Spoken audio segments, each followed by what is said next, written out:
Alright, so there were 7 actions in the doll, and in fact, let me show you what the doll actually looks like underneath all of this cloth.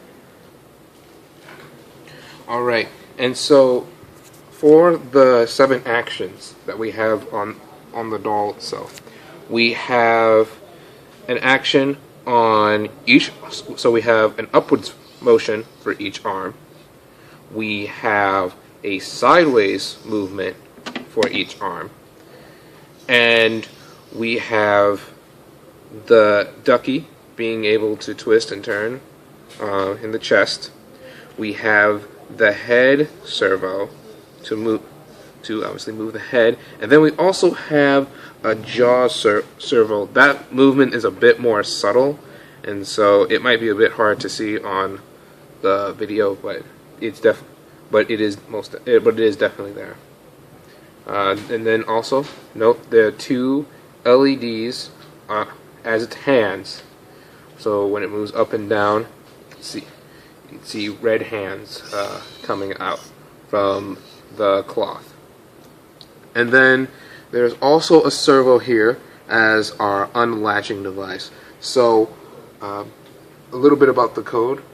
When you, after a certain amount of time has gone past, and as long as it's continually getting a number of pulses from a limit switch we have right here, we can get it'll pop up, and the randomness will appear through some actions will go before others, but then we also have a randomness due to the fact that each servo will turn a varying amount of degrees. So we figured out the maximum minimum that we wanted each servo to go to, and the program will randomly pick a degree between that maximum minimum. So we have 2 levels of pseudo randomness, and it records what was the last play, so to prevent 2 plays in a row. And these are our 2 Arduinos. This Arduino is the one that controls all the servos. It is a slave to the sound Arduino, which plays our songs.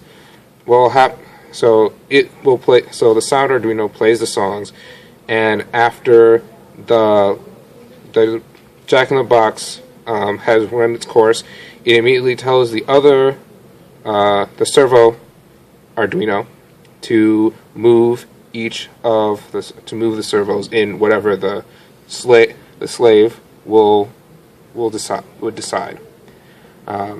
Over here is our power supply.